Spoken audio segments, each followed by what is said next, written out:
मैं रेवाड़ी शहर के ऑलमोस्ट मोहल्ला कॉलोनीज हैं जो उनको डोर टू डोर कर चुकी हूँ।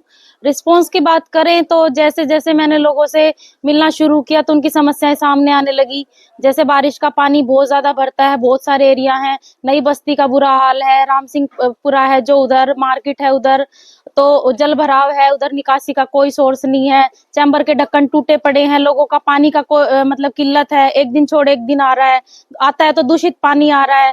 और जैसे जैसे उनसे बात की तो उन्होंने बताया कि अगर नगर परिषद चक्कर लगता है हमारा तो किस तरह से हमें परेशान किया जाता है, किस तरह से हमसे रिश्वत के लिए हम पे अंदरूनी दबाव बनाया जाता है।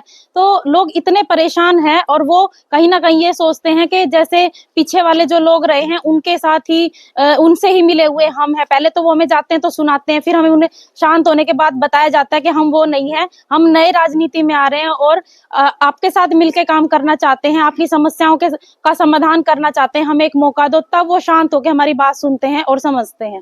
प्यार मिल रहा है, बहुत सहयोग मिल रहा है, आशीर्वाद मिल रहा है और फिर उनका साथ भी मिल रहा है। वो ये कहते हैं ठीक है, अगर आप हमसे मिलते रहे, हमारी सुनी, हमारे समाधान किए तो हम आपके साथ हैं। मैं अपील करती हूँ कि आने वाली 10 मई को सारे मुझे बहुत अच्छी वोटों से विजयी बनाए, सफल बनाए, ताकि मैं आपकी सेवा कर सकूं। शुक्रिया। क्या कुछ आप मानते हैं, क्या कुछ प्रभाव पड़ेगा?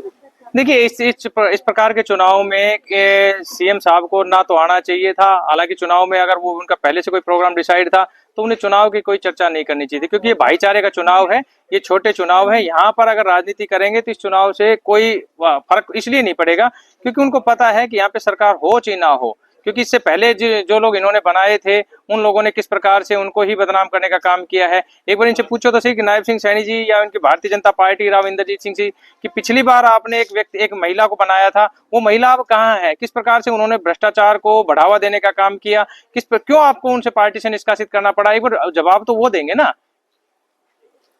देखिए कांग्रेस का यहाँ पर कोई वजूद नहीं है। कारण क्या है कि वो कई धड़ों में बटी हुई है। आपने देखा होगा कि कांग्रेस के ही पूर्व चेयरमैन थी, वो अपने अलग हिसाब से चुनाव लड़ रही है। वो कह रही है कि मेरे कप्तान साहब मेरे साथ हैं, दूसरा व्यक्ति कह रहा है कप्तान साहब मेरे साथ है। वो अपने आप में यही डिसाइड नहीं कर पा रहे कि कप्तान साहब किसके साथ है। कप्तान साहब खुद कंफ्यूज है और कहीं ना कहीं मुझे लग रहा है कि कांग्रेस का यहाँ पर कोई चुनाव नहीं है। इस बार जनता ने हमें एक चीज का जरूर आश्वासन दिया है कि हम भारतीय जनता पार्टी और कांग्रेस इनको बार बार आजमा चुके हैं, देख चुके हैं। इस बार हम ऐसे व्यक्ति को राजनीति में लाना चाह रहे हैं, ऐसे व्यक्ति को चेयरपर्सन बनाना चाह रहे हैं जो जनता की आवाज को आगे बढ़ाने का काम करे, जो जनता की समस्याओं का समाधान करने का प्रयास करे। हमें रिस्पांस बहुत अच्छा मिल रहा है क्योंकि हमने पूरा शहर को डोर टू डोर कवर करने का काम किया है। हम कोई राजनीतिक आदमी नहीं, हम एक साधारण परिवार से निकले हुए व्यक्ति हैं। हम जनता की समस्याओं को जानते हैं और उन समस्याओं का किस प्रकार समाधान किया जाए उन समस्याओं को समझने का प्रयास कर रहे हैं। और निश्चित तौर पर जनता हमारे साथ आ रही है और आने वाली 10 तारीख को जब वो बस का चुनाव चिन्ह का बटन दबाएगा तो जनता की समस्याओं का समाधान भी हो जाएगा और बीजेपी और कांग्रेस को उनकी असलियत भी पता चल जाएगी।